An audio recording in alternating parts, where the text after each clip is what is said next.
warahmatullahi wabarakatuh. Alhamdulillah nahmaduhu wa nasta'inuhu wa nastaghfiruh wa na'udzu billahi min shururi anfusina wa min sayyiati a'malina. May yahdihillahu fala mudilla lahu wa may yudlil fala hadiya lahu. Wa asyhadu an la ilaha illallah wahdahu la syarika lahu wa asyhadu anna Muhammadan abduhu wa rasuluh. Allahumma shalli wa sallim wa barik ala nabiyyina Muhammad wa ala alihi wa ashabihi wa man tabi'ahum bi ihsan ila yaumiddin. Bapak-bapak, ibu-ibu, ikhwani wa akhwati fiddin, saudara-saudara sekalian jamaah salat subuh yang dirahmati Allah Subhanahu wa taala. Alhamdulillah, kita bersyukur dan kita memuji Allah Subhanahu wa taala atas izin dan taufiknya, atas petunjuk dan hidayahnya kembali pada subuh di pagi yang mulia dan penuh berkah ini. Kita diberi kemudahan oleh Allah Subhanahu wa taala untuk melaksanakan salah satu kewajiban kita, salat subuh secara berjamaah, alhamdulillah. Yang kemudian kita lanjutkan dengan ta'lim atau kajian subuh ini. Insyaallah pada subuh kali ini kita akan membaca beberapa pelajaran dari salah satu firman Allah Subhanahu wa taala, dari salah satu ayat yang sebetulnya ayat ini cukup familiar bagi kita karena sering disampaikan, sering kita dengarkan. Satu ayat yang seharusnya menjadi pedoman kita di dalam menjalani hidup dan kehidupan ini, yaitu firman Allah Subhanahu wa taala dalam surah At-Tahrim ayat yang ke-6. A'udzu billahi minasyaitonir rajim. Ya ayyuhalladzina amanu qu anfusakum wa ahlikum nar. Qu anfusakum wa ahlikum nar wa quluha an-nas wal hijara 'alaiha malaikatun ghilazun shidad la ya'suna Allah ma amarahum wa yaf'aluna ma yu'marun.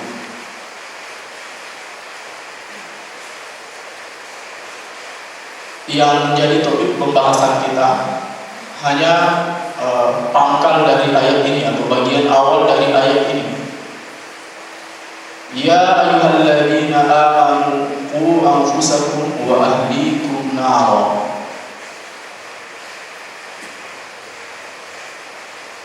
Wahai orang-orang beriman, jagalah diri dan keluarga kalian, peliharalah diri dan keluarga kalian dari api neraka yang bahan bakarnya adalah manusia dan batu. Di dalamnya ada malaikat yang keras, yang tidak pernah bermaksiat kepada Allah Subhanahu wa taala dan senantiasa mengerjakan apa yang diperintahkan oleh Allah Subhanahu wa taala. Pembahasan kita akan fokus pada makna perintah Allah Subhanahu wa taala, qu anfusakum wa ahlikum nar. Jagalah, peliharalah diri dan keluarga kalian dari api neraka. Selamat dari neraka, dan tentu saja kebalikannya adalah masuk ke dalam surga, adalah cita-cita setiap orang yang berakal. Dan setiap kita hendaknya mengaitkan seluruh cita-cita hidupnya, misi hidupnya, tujuan hidupnya dengan hal ini: selamat dari neraka dan masuk ke dalam surga. Faman zuhziha 'anil nar wa udkhilal jannata faqad faz. Atau di awal ayat, kullu nafsin dha'iqatul maut wa innama tuwaffawna ujurakum yawmal qiyamah faman zuhziha 'anil nar wa udkhilal jannata faqad faz wa mal hayatud dunya illa mata'ul ghurur. Setiap yang bernyawa akan merasakan, akan melewati kematian. Dan sesungguhnya balasan amalan kalian hanya akan disempurnakan oleh Allah Subhanahu wa taala pada hari kiamat. Karena itu barang siapa yang diselamatkan dari neraka, dimasukkan ke dalam surga, faqad faz, maka dia telah beruntung, dia telah menang, dia telah sukses. Dan tidaklah kehidupan dunia ini melainkan sekedar kesenangan yang momentum. Karena itu diantara permintaan permohonan yang juga harus selalu terselip di dalam doa-doa kita kepada Allah Subhanahu wa taala adalah permintaan permohonan selamat dari neraka dan masuk ke dalam surga. Allahumma inni as'aluka al-jannata wa ma qarraba ilayha min qawlin aw amal wa a'udzu bika minan nar wa ma qarraba ilayha min qawlin aw amal.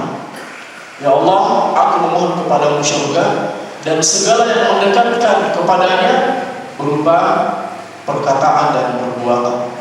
Dan aku berlindung kepadamu dari neraka dan semua yang menjerumuskan ke dalamnya berupa perkataan maupun perbuatan.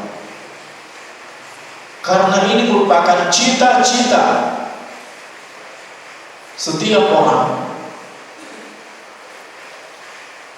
maka hendaknya seorang muslim senantiasa berusaha untuk menjaga dirinya, menyelamatkan dirinya, dan orang-orang yang berada di bawah tanggung jawabnya untuk selamat. Dalam ayat ini telah diperintahkan oleh Allah Subhanahu wa taala, "Qu anfusakum wa ahlikum nar." Lalu dengan apa dan bagaimana seseorang menjaga, memelihara, membentengi, melindungi diri dan keluarganya dari api neraka itu? Saya akan bacakan terlebih dahulu perkataan para ulama tafsir, dan yang di sini kita rujuk adalah kitab tafsir Ibnu Katsir. Imam Ibnu Katsir rahimahullah taala mengutip beberapa perkataan para ulama tentang makna qu anfusakum wa ahlikum nar. Beliau mengatakan, qala Sufyan ats-Tsauri an Mansur an rajulin an Ali radhiyallahu anhu fi qawlihi ta'ala qu anfusakum wa ahlikum nar. Sufyan ats-Tsauri rahimahullah taala berkata dari Mansur, dari seseorang dari Ali bin Abi Thalib radhiyallahu anhu tentang makna firman Allah qu anfusakum wa ahlikum nar. Beliau berkata, adibuhum wa 'allimuhum, adibuhum wa 'allimuhum, ta'dib dan taklim mereka, ajari mereka tentang adab dan ajarkan ilmu kepada mereka. Ini pendapat Ali bin Abi Thalib radhiyallahu taala anhu tentang makna qu anfusakum wa ahlikum nar. Wa qala Ali bin Abi Thalib an Ibnu Abbas.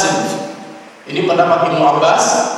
Ali bin Abi Thalib dari Ibnu Abbas radhiyallahu taala anhu beliau mengatakan tentang makna firman Allah qu anfusakum wa ahlikum nar, yaqul i'malu bi ta'atillahi wa taqu ma'asi Allah. Lakukan ketaatan kepada Allah dan tinggalkan maksiat. Wa'muru ahlikum bidzikri yunajjikumullahu minan nar. Dan perintahkan keluarga kalian untuk berzikir, niscaya Allah akan menyelamatkan kalian dari neraka. Jadi menurut Ibnu Abbas, makna qu anfusakum wa ahlikum nara, melakukan ketaatan, meninggalkan maksiat, dan menyuruh keluarga untuk senantiasa berzikir kepada Allah Subhanahu wa taala. Ini menurut pendapat Ibnu Abbas radhiyallahu taala anhu. Mujahid, murid dari Ibnu Abbas, mengatakan bahwa makna qu anfusakum wa ahlikum nara, ittaqullaha wa awsu ahlikum bi taqwallah. Maknanya adalah bertakwalah kalian kepada Allah dan wasiatkan, perintahkan seluruh keluarga kalian untuk bertakwa kepada Allah Subhanahu wa taala. Ahli tafsir yang lain, Qatadah rahimahullah taala berkata bahwa makna qu anfusakum wa ahlikum nara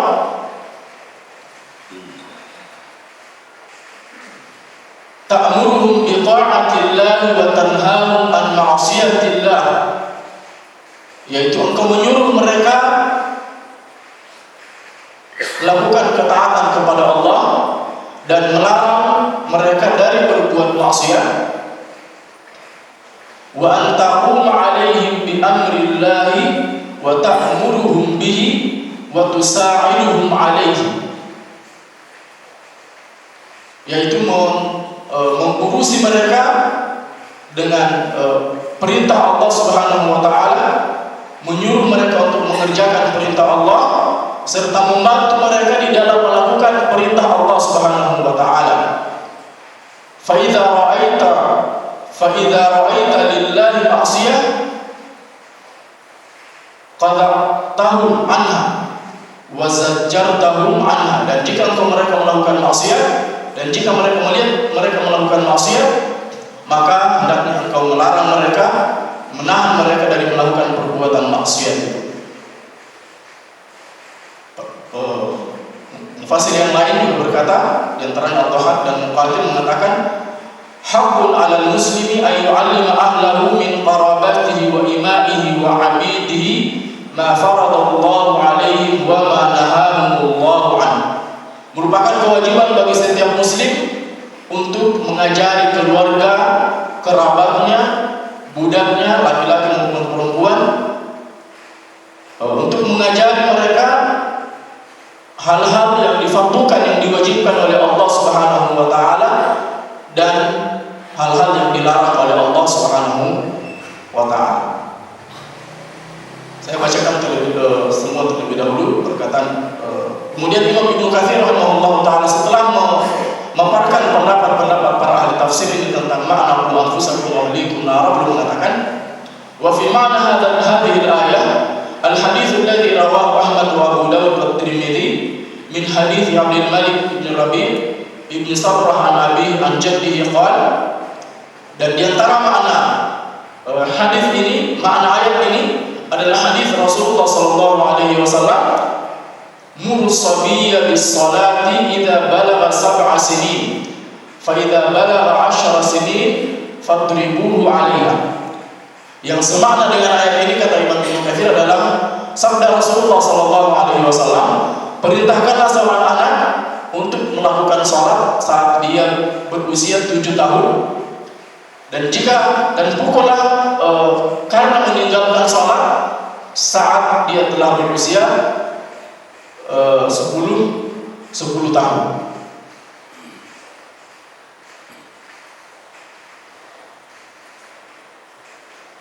Dan menurut para ulama tafsir, ini juga berlaku dalam ibadah yang lain seperti puasa misalnya.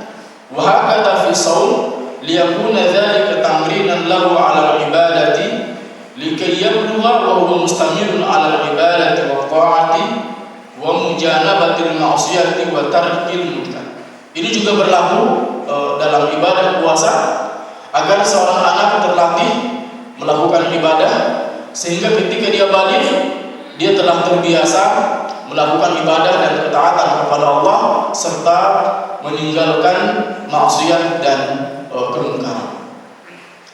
Bapak dan Ibu jamaah salat subuh yang dirahmati Allah Subhanahu wa taala, dari pendapat para ahli tafsir ini, meskipun ada yang menyebutkan bahwa makna qu anfusakum wa ahlikum nar adalah ta'dib dan ta'lim, kemudian perintah untuk bertakwa, perintah untuk melakukan ketaatan, membiasakan mereka untuk melakukan ketakwaan dan ketaatan kepada Allah Subhanahu wa taala, melarang mereka dari berbuat maksiat, menyuruh mereka untuk berzikir kepada Allah Subhanahu wa taala. Ini banyak disebutkan, tetapi sebetulnya tidak ada satu pertentangan, tidak ada pertentangan antara satu dengan yang lainnya. Inilah yang dalam tafsir, dari ilmu tafsir diistilahkan, dikenal dengan istilah ikhtilaf tanawwu, perbedaan yang sifatnya variatif dan tidak ada pertentangan antara satu dengan yang lainnya. Jadi kata Syekhul Islam Ibnu Taimiyah rahimahullah taala dan ulama-ulama yang lainnya, bahwa perbedaan di dalam menafsirkan makna kata-kata atau kalimat-kalimat Al-Quran itu ada dua. Perbedaan yang ikhtilaf fadl, perbedaan yang ada saling kontradiksi, saling bertentangan antara satu dengan yang lainnya. Tentu pasti yang benar hanya yang benar saja, penafsiran, pemaknaan yang salah itu pasti tertolak. Seperti misalnya penafsiran orang-orang Syiah yang dengan seenaknya menafsirkan ayat-ayat Al-Quran, biasanya ayat-ayat tentang celaan dibawa kepada makna yang dimaksud adalah Abu Bakar, ya, bahkan saking jahatnya orang-orang Syiah itu menafsirkan kata Baqarah dalam surah Al-Baqarah itu dengan Aisyah. Ya, jadi kata Baqarah dalam surah Al-Baqarah itu ditafsirkan dengan Aisyah. Jadi ada kisah tentang Bani Israel yang perintah untuk menyembelih sapi. Yang kata orang Syiah, Baqarah di situ adalah Aisyah. Ini tentu saja penafsiran yang sangat jauh. Ya, karena sapi itu kan pada akhirnya disembelih. Apakah kemudian akan dipahami juga bahwa Aisyah disembelih? Ya, begitulah konyolnya orang Syiah. Ya, tapi sudah jelas itu tertulis di dalam kitab-kitab tafsir mereka. Kita tinggalkan itu. Kemudian ada perbedaan makna-makna ayat, makna-makna kalimat yang tanawwu, yang variatif, yang kalau dilihat dari sisi makna-makna kosakatanya, makna-makna kalimatnya macam-macam, tapi sebetulnya tidak saling bertentangan. Di antaranya adalah misalnya makna qu anfusakum wa ahlikum nar di sini. Atau misalnya contoh yang lain, misalnya makna as-siratal mustaqim ya, dalam surah Al-Fatihah, ihdinas siratal mustaqim. Para ahli tafsir mulai dari kalangan sahabat, dari kalangan tabi'in, ada yang menafsirkan bahwa as-siratal mustaqim adalah Quran dan Sunnah. Ada yang menafsirkan bahwa as-siratal mustaqim adalah Allah dan Rasulnya. Ada yang menafsirkan as-siratal mustaqim adalah Islam, al-Islam. Ada yang menafsirkan bahwa as-siratal mustaqim adalah Rasulullah SAW dan para sahabatnya. Nah, ini kan makna-makna yang disebutkan macam-macam, tapi sebetulnya tidak ada saling bertentangan antara satu dengan yang lainnya, karena justru bisa disimpulkan bahwa as-siratal mustaqim itu adalah Islam berdasarkan Quran dan Sunnah, ngikut Rasulullah SAW, praktiknya ngikut contoh dari Rasulullah SAW dan para sahabat radhiyallahu taala anhum ajma'in. Nah, begitu juga sebetulnya dengan makna qu anfusakum wa ahlikum nar dalam ayat ini. Menyuruh keluarga untuk bertakwa, menyuruh keluarga untuk melakukan ketaatan kepada Allah Subhanahu wa taala, melarang mereka dari berbuat maksiat, membiasakan mereka untuk bertakwa, membiasakan mereka untuk berzikir kepada Allah Subhanahu wa taala, dan itu dilakukan berdasarkan ilmu. Namun untuk lebih jelasnya kita akan sebutkan secara rinci satu persatu. Yang pertama, menjaga dan membentengi keluarga dari api neraka dengan ilmu. Jadi membekali keluarga dengan ilmu, dengan pengetahuan yang benar, Karena ilmu adalah panduan hidup. Ilmu adalah pedoman hidup. Ilmu adalah asas kebaikan. Dengan ilmu seseorang bisa membedakan yang baik dan yang buruk. Dengan ilmu seseorang bisa mengetahui, bisa membedakan jalan ke surga dan jalan ke neraka. Dengan ilmu seseorang dapat mengetahui tugas dan kewajibannya kepada Allah Subhanahu wa taala. Dengan ilmu seseorang dapat menyadari, dapat mengetahui hakikat kehidupan yang sesungguhnya, hakikat kehidupan dunia, hakikat kehidupan akhirat dan seterusnya. Singkatnya, ilmu merupakan bekal, merupakan panduan dalam mengarungi kehidupan di dunia ini. Karena itu Rasulullah SAW bersabda, sebagaimana dalam hadits yang diriwayatkan oleh Imam Muslim, Rasulullah SAW bersabda,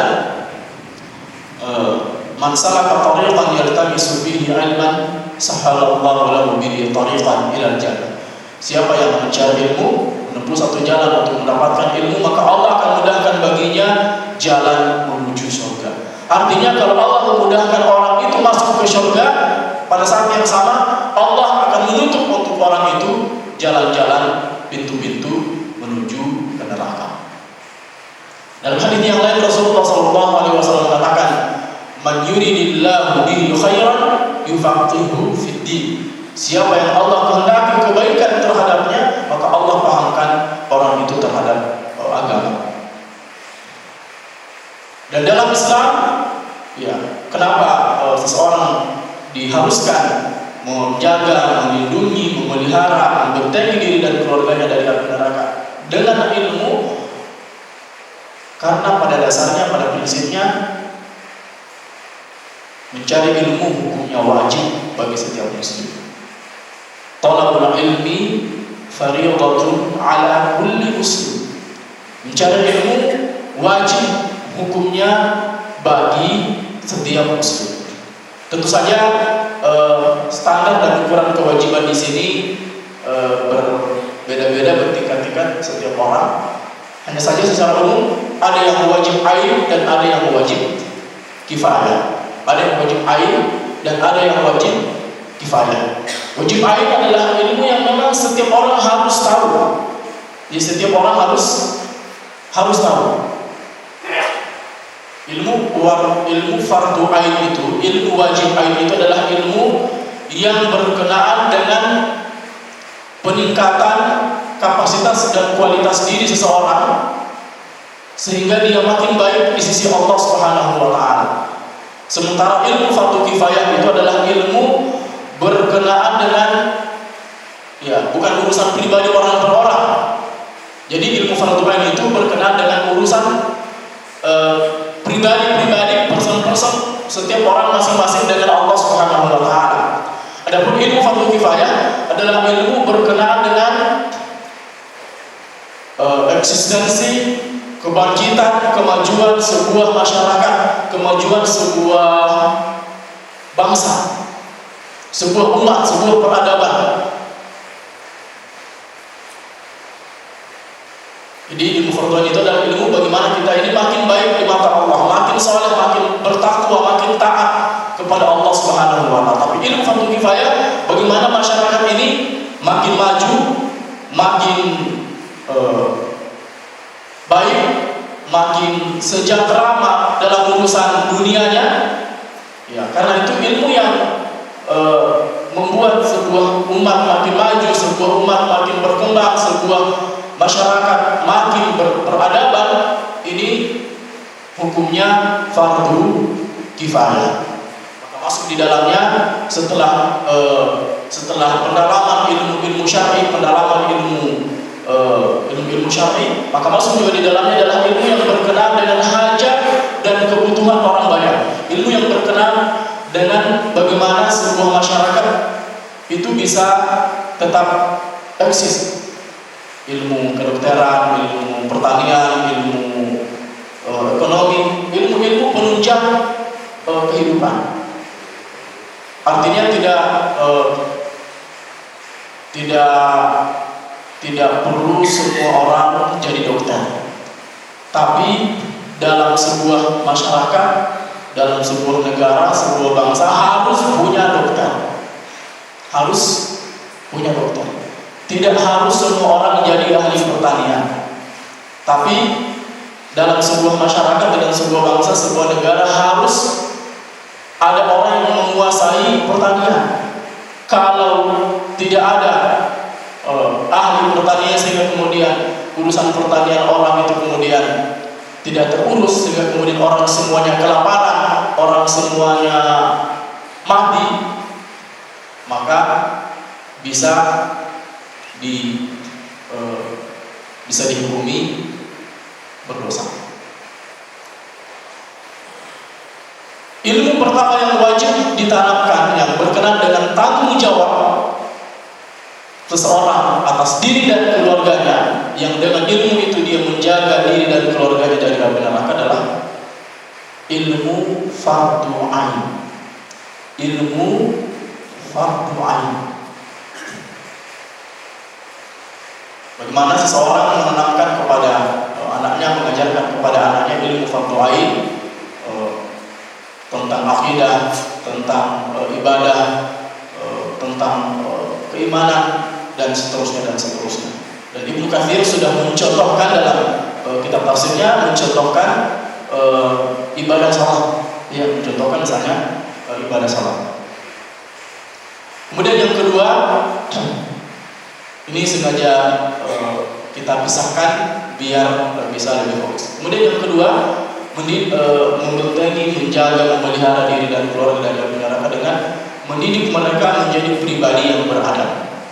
Ya, mendidik mereka dengan adab, menanamkan adab, akhlak, moral, tata krama kepada mereka. Ya, menarik kata Amirul Mukminin Ali bin Abi Thalib radhiyallahu taala anhu bahwa makna qu anfusakum wa ahlikum nara adibu wa 'allimu. Ta'dib mereka, tanamkan adab kepada mereka, didik mereka dengan adab dan ajari mereka. Ini persoalan kekurangan adab, ketiadaan adab, ini juga menjadi satu problem baru di dunia kita saat ini, di masyarakat kita saat ini, di generasi muda kita saat ini. Tidak perlu jauh-jauh, 1-2 hari ini saja setelah anak-anak kita lulus, ya belum lulus, ya baru selesai UN, itu kita lihat langsung mungkin bagi kita yang sedang kebetulan berada di jalan pada saat mereka baru keluar dari ruang ujian, macam-macam corak-coret, ya, konvoi, pawai, bahkan wallahu musta'an, semoga Allah melindungi anak-anak kita, karib kerabat kita, ponakan-ponakan kita yang mungkin tahun ini sedang ujian dari perilaku buruk yang sangat tercela itu. Di beberapa media dikabarkan beberapa kota ada yang setelah UN langsung ngamar di hotel, ada yang macam-macam. Belum lagi sebelum UN-nya ke kuburan, minta-minta di kuburan dan seterusnya. Jadi persoalannya sangat banyak. Ini ketiadaan adab. Ya, Syekh Naqib Al-Atas, seorang ilmuwan dan sejarawan Melayu, dalam konferensi pendidikan Islam di Mekah tahun 7 bulan atau 8 bulan, saya lupa persis tahunnya, beliau mengatakan bahwa problem utama dunia Islam saat ini adalah problem ilmu. Problem ilmu ini, kata beliau, bukan hanya kebodohan, tapi juga kerusakan ilmu. Ilmu ini sudah rusak. Ilmu-ilmu agama dipelajari dengan niat yang tidak benar. Ilmu-ilmu sains, ilmu juga sudah dikotori, dikontaminasi oleh paham-paham barat, westernisasi, liberalisme, sekularisme, dan seterusnya. Kemudian kerusakan ilmu ini menyebabkan ketiadaan adab, kehilangan adab, the loss of adab. Ya, karena ilmunya sudah rusak, akhirnya jadi tidak beradab. Karena ilmu itu dipelajari dengan niat yang tidak benar, dengan niat yang tidak ikhlas, akhirnya ilmu itu tidak membuat pelakunya makin beradab, tidak membuat pelakunya makin takut kepada Allah Subhanahu wa taala. Padahal ilmu itu harusnya membuat seorang makin takut kepada Allah, makin beradab kepada sesama. Ya, bukankah dalam Al-Qur'an Allah mengatakan innama yakhsyallaha min ibadihi ulama. Sungguhnya yang takut kepada Allah di antara hamba-hambanya hanyalah orang-orang yang berilmu. Harusnya dengan ilmu orang itu makin takut kepada Allah, orang itu makin beradab. Dan adab yang dimaksud di sini bukan hanya persoalan urusan tata krama dengan sesama manusia, tetapi adab yang dimaksud di sini juga adalah adab kepada Allah Subhanahu wa taala. Karena adab itu di antara maknanya adalah memberikan kepada yang berhak haknya dan tidak memberikan kepada yang tidak berhak haknya. Tentu merupakan tindakan yang tidak beradab kalau seseorang itu mempertuhankan selain Allah Subhanahu wa ta'ala, tidak menyembah kepada Allah Subhanahu wa ta'ala. Nah, persoalan adab ini, ta'dib, penanaman adab, ini harus juga menjadi salah satu perhatian utama kita dalam persoalan pendidikan, termasuk pendidikan di dalam keluarga, pendidikan anak. Bapak dan Ibu sekalian yang dimuliakan Allah, kalau kita mengharapkan ta'dib, ya ta'dib, penanaman adab, pembiasaan adab yang baik kepada anak-anak kita, kalau kita mengharapkan ini hanya dari sekolah saja, dari pendidikan formal saja, maka ini akan jauh dari berhasil. Karena sekolah ini sekarang ini tidak lagi steril.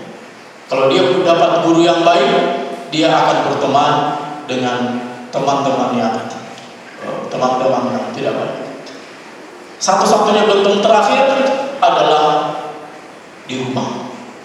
Benteng pertama dan terakhir di rumah. Artinya kalau anak itu sudah terbiasa dengan ta'dib, sudah terbiasa dengan dididik, ditanamkan adab, dibiasakan dengan adab-adab yang baik di rumah, dan kemudian anak itu mendapatkan kenyamanan di rumah, maka insya Allah pengaruh dari luar itu masih bisa ditepis. Tapi kalau kemudian anak itu juga di rumah tidak mendapatkan ta'dib, penanaman adab yang baik, ditambah lagi dengan tontonan-tontonan yang tidak mendidik yang biasa dia lihat di rumah, kemudian dia sekolah juga dengan sekolah yang tidak peduli. Ya, sekarang ini sebagian sekolah juga tidak peduli dengan persoalan ta'dib ini. Ya, hampir tidak bisa dibedakan antara sekolah dengan bimbel. Ya, hampir tidak bisa dibedakan antara sekolah dengan tempat kursus.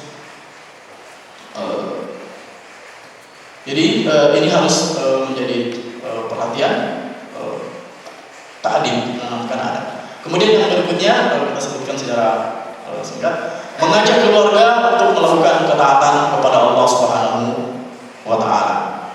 Mengajak keluarga, membiasakan keluarga untuk melakukan ketaatan kepada Allah Subhanahu wa ta'ala. Tadi Ibnu Katsir sudah mengutip satu contoh hadis, yaitu tentang perintah untuk melakukan sholat di saat seorang anak berusia 7 tahun. Bapak dan Ibu sekalian rahimakumullah, kalau kita renungkan perintah sholat ini mengandung satu konsep pendidikan yang sangat canggih, satu konsep pendidikan yang sangat luar biasa. Muru auladakum, dalam sebuah riwayat yang lain, muru auladakum bis sholati wa hum abna'u sab'in.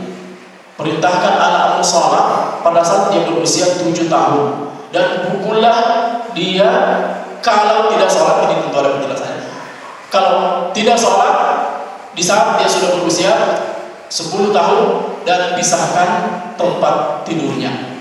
Kalau anak laki, anak perempuan kalau sudah 10 tahun harus dipisah, mutlak harus dipisah. Tentu sebelum itu juga sudah harus dibiasakan.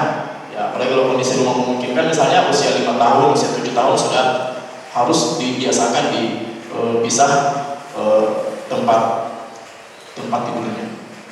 Nah, ini juga merupakan salah satu bagian dari konsep pendidikan seks dalam Islam. Itu diantaranya adalah dengan memisahkan tempat tidur anak-anak itu di saat mereka beranjak menuju usia balik, ya, menuju usia balik. Perintahkan untuk sholat di saat berusia 7 tahun, baru perintah. Nanti dipukul kalau tidak sholat usia 10 tahun. Sebetulnya kalau hadis ini benar-benar diterapkan, maka insya Allah kita tidak akan menemukan kesulitan menyuruh anak-anak kita untuk sholat. Kenapa? Karena sudah disuruh dan sudah dibiasakan sejak usia 7 tahun, dan ada rentang waktu, ada jarak waktu dari usia 7 sampai usia 10. Jadi usia 7 sampai usia 10 selama 3 tahun. Jadi kalau 1 tahun 165 hari ya. 365 hari dalam setahun. 365 kali 5 kan 5 waktu sholat. Kali 5, setiap waktu sholat, ayo nak sholat. Ditambah lagi diajak ke masjid. Tentu kalau kondisi anak kita sebetulnya usia 7 tahun ini, kalau anak itu benar-benar normal, ininya, insya Allah sudah ikut, disuruh pasti ikut, dilarang pasti nurut, dilarang suruh taruh dia di sini, jangan ribut, jangan lari. Seharusnya sudah bisa. Tapi intinya jadi selama 365 hari kali 5 suruh sholat, kali 3 selama 3 tahun. Jadi wajar kalau sudah usia 10 tahun masih nggak sholat, wajar kalau disuruh pukul. Ya kenapa? Karena sudah 3 tahun, sudah beratus-ratus kali disuruh sholat. Tentu kalau orang tua yang cerdik, yang pintar, bukan cuma disuruh, dijanji, diberi hadiah, motivasi, macam-macam. Kemudian apalagi kalau orang tuanya memberi contoh. Memang yang parah kalau orang tuanya nggak sholat, ya memang pasti sulit. Atau orang tuanya nggak sholat di masjid, kemudian nyuruh anaknya pergi sholat di masjid, memang ia akan sulit. Tapi kalau orang tuanya sudah menjaga sholat, sudah menjaga ibadah dan rajin berjamaah di masjid, kemudian anak diajak sholat, ya tentu ini berlaku syarat dan ketentuan. Maksudnya syarat dan ketentuan dalam artian anak itu bisa dikondisikan, bisa dikendalikan. Kalau di masjid bisa dikendalikan, bisa terkontrol, bisa terarah.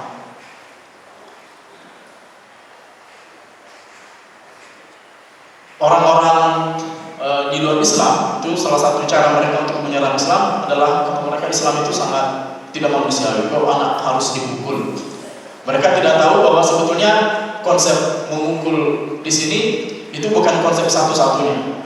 Bahkan mungkin ada seseorang itu menerapkan perintah, menerapkan kalimat pertama dalam hadis ini, muru auladakum bis-sholati wa hum abna'u sab'in. Kalau benar-benar mengamalkan kalimat ini, mungkin tidak akan ada peluang untuk mengamalkan wadribuhum wa abna'u ashrin. Tidak akan ada peluang untuk mengamalkan pukulan pada saat mereka berusia 10 tahun. Kenapa? Karena sudah tuntas diamalkan kalimat perintah menyuruh itu. Jadi ini yang ketiga, ajak mereka melakukan ketaatan. Kemudian yang keempat, larang mereka dari melakukan maksiat. Ya, tentu ini sebetulnya satu paket dengan perintah melakukan ketaatan, juga al-amru an syai'in nahyun an diddihi. Perintah melakukan sesuatu itu juga larangan untuk melakukan kebalikannya. Sebagaimana tadi disebutkan bahwa di antara makna wa anfusakum wa ahlikum nar adalah melarang mereka dari berbuat maksiat. Dan maksiat pertama yang harus dihindarkan dari keluarga kita adalah syirik. Sebab maksiat yang terbesar adalah syirik, menyekutukan Allah Subhanahu wa taala. Sebab dia merupakan dosa yang paling besar, dosa menyebabkan pelakunya kekal di dalam neraka. Sebagaimana diterangkan dalam ayat yang lain, innahu may yusyrik billah faqad harramallahu alaihi al-jannah wa ma'wahu an-nar. Sesungguhnya barang siapa berbuat syirik, maka Allah haramkan baginya surga dan tempatnya adalah neraka. Kesyirikan adalah dosa yang menyebabkan pelakunya kekal di dalam neraka. Maka perkara pertama yang harus, maksiat pertama yang harus kita hindarkan dari keluarga kita adalah berbuat syirik. Jangan sampai kita dan keluarga kita terjerumus ke dalam kesyirikan, wal-iyadu billah. Kemudian yang terakhir, bimbing keluarga, bimbing mereka untuk selalu ingat dan berzikir kepada Allah Subhanahu wa taala. Sebagaimana pendapat Ibnu Abbas bahwa di antara kandungan makna wa anfusakum wa ahlikum nar adalah suruhlah keluarga kalian untuk berzikir kepada Allah Subhanahu wa taala. Zikir merupakan ibadah. Sebetulnya dia merupakan bagian dari ibadah, merupakan bagian dari ketakwaan, merupakan bagian dari ketaatan kepada Allah Subhanahu wa taala. Tetapi oleh Ibnu Abbas disebutkan secara khusus juga untuk menekankan pentingnya zikir ini. Baik zikir yang berkenaan dengan ibadah-ibadah tertentu setelah sholat, kemudian zikir-zikir yang lain yang berkaitan dengan aktivitas kegiatan sehari-hari. Zikir termasuk zikir setelah makan, zikir sebelum makan, zikir masuk dan keluar rumah, zikir berpakaian, zikir ketika bercermin, zikir ketika keluar masuk kamar kecil, hal-hal yang sangat zikir ketika naik kendaraan, keluar masuk masjid dan seterusnya. Karena di dalam ibadah zikir ini terkandung ketaatan kepada Allah Subhanahu wa taala, terkandung ketundukan kepada Allah, terkandung penyerahan diri kepada Allah Subhanahu wa taala, terkandung di dalamnya nilai-nilai akhlak, terkandung di dalamnya nilai-nilai akidah, nilai-nilai tauhid kepada Allah Subhanahu wa taala. Dan di antara cara yang cukup efektif mengajarkan zikir ini kepada keluarga, khususnya kepada anak-anak, adalah dengan pembiasaan.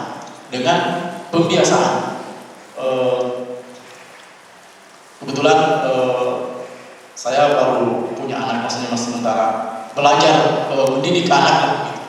Tapi saya ingin berbagi kepada rekan-rekan keluarga-keluarga yang mungkin keluarga baru gitu. Nah, salah satu membiasakan anak itu berzikir adalah memang dengan membiasakan, ya bukan dengan anak itu disuruh duduk kemudian doa makan adalah begini. Tapi cara yang sangat sederhana tapi efektif adalah ketika akan makan kita membaca doa dengan jahar, dengan lantang, Bismillahirrahmanirrahim. Kemudian dengan diikuti dengan lisan, kalau makan harus baca basmalah dulu. Setelah makan kita memang bukan sembunyi-sembunyi baca doanya, tapi langsung alhamdulillahilladzi at'amani hadza wa razaqani min ghairi haulin minni wala quwwah. Ketika akan bercermin, ketika akan berangkat, kemudian kita berdiri di depan cermin, kemudian mengangkat suara agar anak itu dengar, anak itu lihat. Allahumma kama hasanta khalqi fahassin khuluqi. Sekali lagi saya ulangi bahwa dalam doa dan zikir sehari-hari ini terkandung di dalamnya akidah, tauhid, akhlak. Contoh saja misalnya zikir pada saat bercermin. Allahumma ya Allah, kama hasanta khalqi, sebagaimana Engkau telah membaguskan rupaku. Ya, alhamdulillah ditakdirkan jadi orang tampan, jadi orang cantik. Alhamdulillah ya Allah. Fahassin khuluqi, berbagus juga akhlak. Ketika akan berpakaian juga seperti itu. Ada ketika anak itu terbiasa, justru kemudian ketika kita lupa atau ketika misalnya kita tidak menyehatkan, anak itu protes, kok ayah nggak berdoa. Tadi kok ayah tadi waktu masuk ini kok nggak berdoa. Kenapa? Karena sudah dibiasakan. Dan ini motor, di mobil dan seterusnya, sebelum jalan kita berdoa terlebih dahulu dan seterusnya, memperdengarkan bacaan doa dan zikir tersebut kepada mereka. Dan pada akhirnya Bapak dan Ibu jamaah sekalian dimuliakan Allah Subhanahu wa taala, usaha dan upaya ini mulai dari ta'lim, ta'dib, disuruh untuk bertakwa, disuruh untuk melakukan ketaatan, dibiasakan untuk melakukan ketaatan, disuruh meninggalkan maksiat. Ini juga semuanya pada akhirnya kembali kepada hidayah dan taufik Allah Subhanahu wa taala. Karena itu satu hal yang juga tidak boleh kita lupakan, tidak boleh kita abaikan adalah menyerahkan urusan pendidikan, pembinaan keluarga kita, anak-anak kita kepada Allah Subhanahu wa taala. Pada akhirnya setelah kita berusaha dengan sungguh-sungguh, dengan mengajari mereka, dengan mungkin memilihkan mereka tempat belajar yang baik, memilihkan mereka sekolah yang bagus, memilihkan mereka ustaz dan guru dan seterusnya, pada akhirnya kita serahkan kepada Allah Subhanahu wa taala. Tentu setelah sebelumnya kita sendiri sebagai orang tua menjadi teladan, menjadi panutan, membiasakan mereka, dan pada akhirnya juga adalah kembalinya kepada Allah Subhanahu wa taala. Bapak dan Ibu sekalian rahimakumullah, saat ini juga nampaknya dalam urusan pendidikan anak-anak kita yang tidak boleh kita lupakan adalah menyerahkan mereka kepada Allah Subhanahu wa taala. Kalau kita mengandalkan penjagaan anak-anak kita, pembinaan anak-anak kita pada kemampuan diri kita, maka kita ini akan capek. Mungkin akan habis semua teori-teori pendidikan, akan habis semua teori-teori psikologi pendidikan dan seterusnya. Tapi justru kita makin pusing, makin puyeng, makin stres. Maka agar kita tidak stres, setelah kita berusaha, setelah kita teori-teori konsep-konsep itu kita terapkan, kita serahkan kepada Allah Subhanahu wa taala. Dan para nabi telah mencontohkan kepada kita.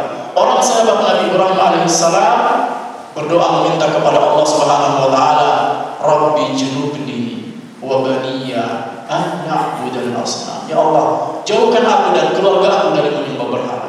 Meminta untuk dijauhkan dari kesyirikan. Rabbi junubni wa baniya an na'budal asnam. Nabi Ibrahim berdoa, Rabbi ja'alni muqimas salati wa min dzurriyyati. Ya Allah, jadikan aku dan anak keturunan, jadikan aku sebagai orang-orang yang menegakkan salat dan anak keturunan. Seorang nabi yang lain yang juga doanya diabadikan di dalam Quran, Rabbi habli minas salihin. Ya Allah, karuniakan kepadaku anak-anak yang saleh. Doa-doa ini hendaknya juga menjadi bagian yang tidak terpisahkan dari usaha dan upaya kita untuk menjaga, membentengi, melindungi diri dan keluarga kita dari api neraka. Semoga Allah Subhanahu wa taala memberikan kemudahan dan taufik kepada kita semua untuk mendidik diri kita dan keluarga kita di atas jalan yang benar, di atas Islam, bersama-sama masuk ke dalam surganya Allah Subhanahu wa taala dan bersama-sama selamat dari api nerakanya. Alangkah indahnya kalau sebuah keluarga itu yang ketika hidup di dunia ini mereka hidup di atas naungan ketakwaan dan ketaatan kepada Allah Subhanahu wa taala, kemudian di surga nanti mereka bisa bereuni kembali, mengenang kembali masa-masa indah di dunia, indahnya kebersamaan dalam ketaatan dan ketakwaan kepada Allah Subhanahu wa taala. Demikian wasallallahu alaihi Muhammad wa ala alihi wa sahbihi wasallam.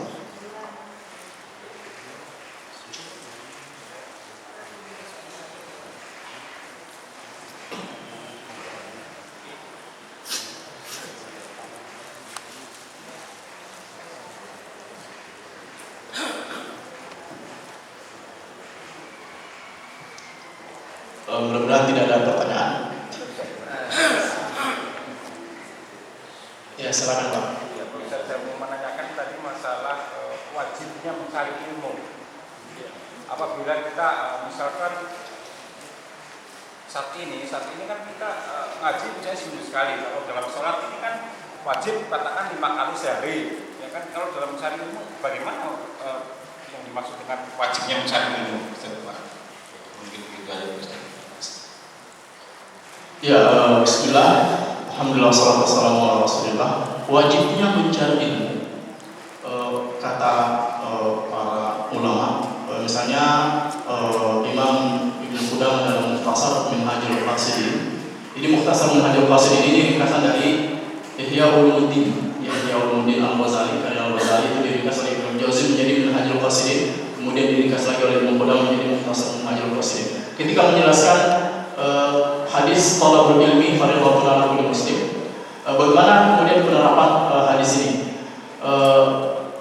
Orang yang baru masuk Islam, artinya ini kesimpulannya bahwa tergantung status dan kedudukan masing-masing orang.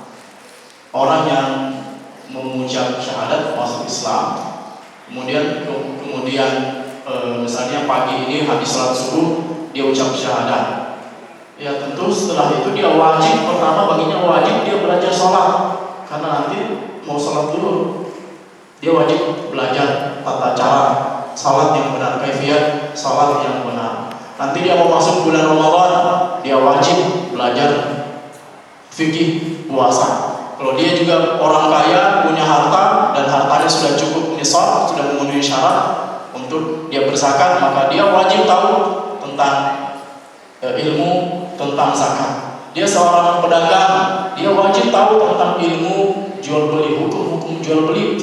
Ya, Umar bin Khattab radhiyallahu ta'ala pernah mengatakan, la yahillu li ahadin an yabi'a fi suqina man lam yatafaqqah fi fiqhil bai' aw qamaqan. Kata Umar, tidak halal bertransaksi jual beli di pasar kami orang yang enggak ngerti fikih jual beli. Kita yang mau berumah tangga, misalnya seorang anak muda yang mau berumah tangga, yang mau nikah, juga wajib dia belajar tentang ilmu berkeluarga. Ya, jadi kemarin lihat di broadcast ada pengajian judulnya menikah juga ada ilmunya. Betul, menikah juga ada ilmunya. Berkeluarga, membangun rumah tangga juga ada ilmunya. Bagaimana berinteraksi dengan istri, bagaimana muasyarah bil ma'ruf, pendidikan anak, ya, dan hal-hal yang lain. Jadi kesimpulannya Pak, porsinya setiap orang itu bisa berbeda-beda. Tetapi ada hal-hal tertentu, hal-hal yang sifatnya sangat prinsip, sangat mendasar dalam kehidupan kita beragama, yang semua orang harus tahu. Wajib tahu tentang akidah, tentang rukun iman, tentang rukun Islam. Yang tahu maksudnya, yang rukun Islam ini maksudnya praktik tata caranya yang benar. Contoh, misalnya contoh praktis misalnya tentang baca Quran. Kan salah satu kewajiban berkaitan dengan baca Quran itu membaca Quran dengan benar sesuai dengan hukum dan kaidah tajwid. Kata para ulama, membaca Quran sesuai dengan hukum tajwid itu fardu ain. Tapi mendalami teori-teori tajwid, ini hukumnya ini, istilah-istilah dan seterusnya ini hukumnya, itu fardu kifayah. Kita tidak wajib, tidak mesti setiap kita harus tahu ini hukumnya ini hukumnya ini. Tapi ketika kita baca Quran harus benar sesuai dengan teori tajwid. Entah kita tahu hukumnya atau tidak, entah kita tahu istilahnya atau tidak. Yang penting ketika kita baca, bacaannya benar. Jadi sebetulnya Pak, ilmu yang fardu ini pertama dia terkait dengan akidah, kemudian yang kedua terkait dengan praktik dalam kita beribadah. Ya, makanya dia fardu ain, kewajiban kepada setiap person, karena kita tidak bisa diwakili. Kita tidak mungkin menyuruh anak kita misalnya mewakili kita, di sana ada pengajian tentang sifat sholat Nabi, ayo wakili saya nanti. Ya kalau disuruh wakili kemudian suruh dia ngajar kita, itu nggak masalah. Ya karena kan konsepnya kalau misalnya kita sedang sibuk, terus ada pengajian, karena saya sibuk, bapak lagi sibuk ini, ada pengajian di sana tentang tata cara sholat Nabi, misalnya sifat sholat Nabi, nanti kalau kembali beritahu ke bapak. Ini nggak masalah. Tapi kalau kita sekedar disuruh wakil yang penting, misalnya setor muka kepada jamaah, kepada orang mungkin dan seterusnya, ya bukan itu yang dimaksud, karena ini tanggung jawab kita masing-masing kepada Allah Subhanahu wa Ta'ala.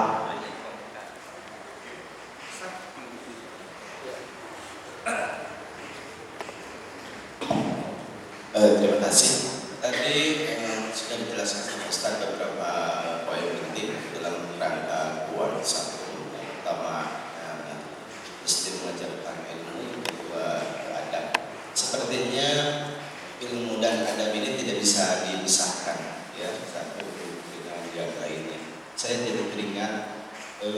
istilah dulu orang tua kita dengan ilmu padi, begitu kan? Jadi semakin berilmu, semakin menunduk, semakin tua, semakin merendah diri. Gitu. Nah ini yang mungkin ya agak hilang. Bisa jadi karena semangat menuntut ilmu, kemudian adab gitu ya, adab ketika berilmu, adab ketika menuntut ilmu ini yang hilang. Saya ambil satu fenomena misalkan ustaz-ustaz yang memberikan ceramah terutama di televisi. Hampir setiap pertanyaan jamaah yang hadir di televisi itu pertanyaannya seperti bisa dijawab 100%. Tidak ada ustaz yang saya tidak tahu enggak. Terkadang pertanyaannya ke utara, jawabannya ke selatan. Nah seperti itu. Begitu yang kita lihat. Kemudian saya berpikir jangan-jangan nih ustaz atau dari selebritis yang di televisi ini tidak tahu ada bagaimana dia jadi seorang dai, begitu ya, apa karena gengsi dan lain sebagainya. Kemudian yang lebih sederhana dalam kehidupan kita berjamaah, ya semangat beribadah, semangat menuntut ilmu, semangat mengamalkan masjid, juga jangan dilupakan ada ketika kita berada di masjid, ketika kita berada dalam sebuah masjid. Contohnya misalkan kalau kita misalkan berhalangan hadir karena kita sudah satu masjid, satu majelis, satu jamaah, kan adabnya itu pamit minta izin, gitu kan? Nah, inilah yang hilang, gitu. Ini yang hilang. Nah, adab ini tadi saya rasa mungkin orang sebagai pemanis saja, padahal Rasulullah menunjukkan tadi bahwa adab itu sangat-sangatlah penting. Ruh dari ilmu, begitu kan? Ruh dari kajian dan segala macam ini yang hilang. Terkadang orang ilmunya tinggi, tetapi adabnya itu hilang, sehingga di mata masyarakat, di mata zaman yang lain tidak simpatik dan seterusnya. Mungkin Ustaz sedikit diperdalam pentingnya adab dalam semua hal, misalkan dalam pernikahan, dalam menuntut ilmu dan seterusnya. Ini tuh Ustaz. Saya kira tadi bukan pertanyaan tapi tambahan penjelasan ya, masukan bahwa memang ini fenomena yang terjadi dalam dunia pendidikan ya kita saat ini, minus adab. Sebenarnya kalau soal pengetahuan sekarang ini tidak ada yang kurang, bahkan ya tidak. Saya kira bapak-bapak dulu merasakan gimana susahnya belajar ya.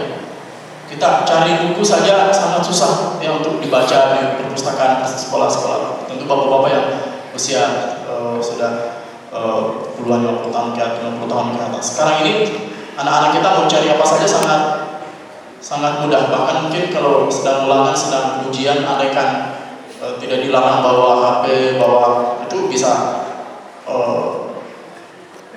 bisa nyari jawabannya ke Mbah Google, ini dan seterusnya. Tinggal share apa pertanyaan ini, tinggal buka HP, cari Google dan seterusnya. Atau bahkan jangankan di ujian, kalau ujian itu kan sudah ajar hukumnya tidak. Tapi misalnya ada tugas, kebetulan ya ini saya juga sedang masih mahasiswa juga, masih pegang kartu mahasiswa dan ketika ada tugas, kemudian kita bukannya ke perpustakaan cari buku, bukannya ke seorang ahli pakarnya tanya-tanya, tapi datanya buka laptop, buka komputer, buka internet, kemudian buka Google, ketik kata kuncinya muncul. Memang sih dapat. Jadi bapak-bapak yang mungkin pernah kuliah dulu tentu tahu gimana susahnya kalau tahun 70-an, 80-an gimana kalau ada tugas kuliah mesti buat paper, buat makalah yang mungkin berhari-hari satu makalah baru bisa jadi. Sekarang ini Pak setengah malam, bukan semalam, setengah malam makalah bisa jadi. Tugas kuliah mahasiswa S2, S3 sekarang itu kalau ada tugas makalah tinggal duduk manis di depan laptop, ya 1-2 jam bisa selesai satu makalah yang tebalnya 20-an halaman, 30-an halaman. Hebat ya. Kenapa? Karena ya tinggal ketik kata kunci dan seterusnya. Ya syukur-syukur kalau tidak copy paste sebelumnya. Tapi ternyata itu tidak membuat orang makin berilmu, tidak membuat ya, karena keberkahan ilmu itu memang sebanding dengan mujahadah, sebanding dengan keseriusan kesembuhan rasa capek yang yang diperoleh. Makanya jangan heran misalnya kalau ya maaf saja misalnya kalau sekarang ini ada orang misalnya ya ini bukan ya apakah ini menyinggung atau tidak, misalnya ada lulusan magister misalnya tapi kualitasnya sebetulnya masih kalah dengan kualitas lulusan S1 tahun 80-an. Kenapa? Karena mujahadah belajarnya, proses dapat ilmunya yang memang beda. Ya, proses dapat ilmunya yang memang beda dan seterusnya, sehingga ya karena memang ilmu itu butuh usaha yang serius. Jadi saya kira seperti itu. Dan persoalan adab ini sekali lagi nampaknya kita tidak bisa mengharapkan ini hanya pada institusi pendidikan formal saja, sekolah saja, harus dari rumah. Dan memang anak-anak kita ini sekarang juga sedang dirusak oleh doktrin kalau anak-anak itu dilarang keluar malam, ditanya-tanya dengan siapa dia pergi. Anak-anak seperti ini justru jadi bahan ledekan teman-temannya. Dia juga udah SMA, udah kuliah, aku harus ditanya-tanya pergi dengan siapa. Kalau nginap, dia harus ditanya-tanya nginap dengan siapa. Memang kenapa? Karena dianggapnya kalau anak itu selalu ditanya-tanya oleh orang tuanya tentang siapa temannya, ditanya-tanya oleh orang tuanya kemana dia pergi, seolah-olah kampungan. Jadi seolah-olah di sebagian orang, kalau orang tua itu mendidik anaknya dengan cara seperti ini, ditanya dengan siapa dia pergi, dengan siapa dia bergaul, diberi batas waktu kapan dia harus kembali. Cara seperti ini seolah-olah dianggap cara kampungan, ya kan begitu. Kayak ayam saja harus sore sudah di rumah. Biasa ada anak-anak muda punya komentar seperti itu. Ente ini kayak ayam gitu kan. Kayak ayam saja harus masuk kandang sore hari, jam 5 sudah harus di rumah. Ya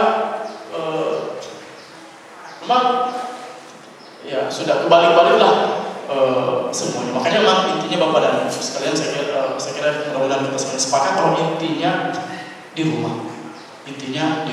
Bahkan Pak Nasir rahimahullah mengatakan bahwa mohon maaf diluruskan saya dulu bahwa ada 3 segitiga emas benteng pendidikan generasi muda kita: rumah, masjid, dan kampus. Waktu itu boleh menyebut kampus, rumah,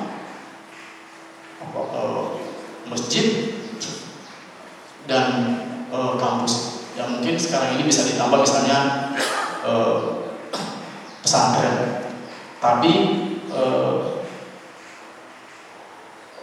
tetap harus pilih-pilih juga ya pesantren ya, karena maaf saja ya, justru sebagian pesantren juga orientasi profitnya sangat dominan daripada orientasi taklim dan takdimnya ya, sehingga asrama itu ya tidak menjadi sarana untuk mendidik, untuk menanamkan adab, menanamkan kemandirian, dan menanamkan solidaritas dan seterusnya. Tapi justru ibaratnya asrama itu kayak hotel saja ya, jadi boarding yang minus ta'dim ya, ini juga tidak akan menyelesaikan masalah. Yang lebih parah lagi misalnya orang tua yang lepas tanggung jawab, seolah-olah kalau dia sudah masukkan anaknya ke pesantren, ke sekolah Islam, dia sudah menunaikan seluruh tugas dan tanggung jawabnya mendidik anak. Kalau sebetulnya tanggung jawab utama adalah pada orang tua. Saya kira seperti itu. Ya terakhir mungkin Pak, mungkin biar tidak mengulangi yang lain. Ya silakan Pak. Ya, terima kasih Pak. Tadi selintas disampaikan oleh Ustaz bahwa orang yang musyrik itu akan selamanya tinggal di neraka Pak. Pertanyaan saya,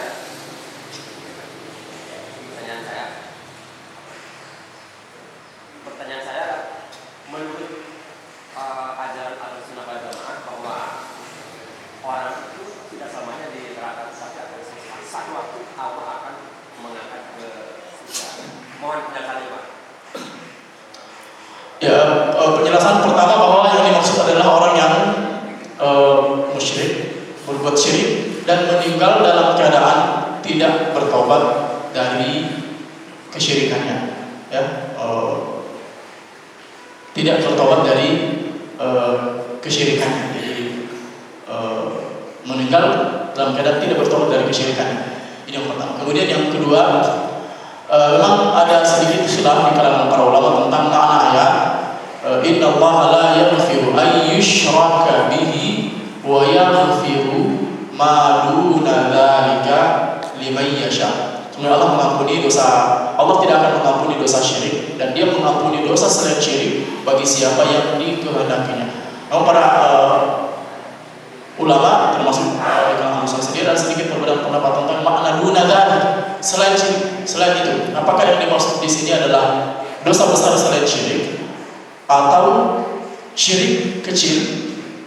Syirik kecil juga tidak terjadi. Yang tidak diampuni itu syirik besar, ya, syirik besar. Adapun syirik kecil itu masuk dalam kategori duna dzalik, selain syirik besar itu. Ini sebetulnya kembalinya juga Pak kepada pemilahan definisi makna syirik besar dan syirik kecil, karena mayoritas ulama mendefinisikan bahwa syirik kecil itu, syirik besar adalah syirik yang memang disebutkan secara nas bahwa perbuatan ini syirik secara nas, secara tegas. Adapun syirik kecil adalah sesuatu yang disebutkan sebagai perbuatan kesyirikan tapi tidak sampai kepada derajat syirik besar, atau dia merupakan perkara, perbuatan, perkataan yang menjadi tari'ah, menjadi perantara yang menjerumuskan seseorang kepada syirik syirik besar. Apakah semua pelaku, apakah yang dimaksud semuanya itu kekal di neraka? Melihat dalil-dalil ada yang mengatakan bahwa semua pelaku kesyirikan itu tempatnya di neraka.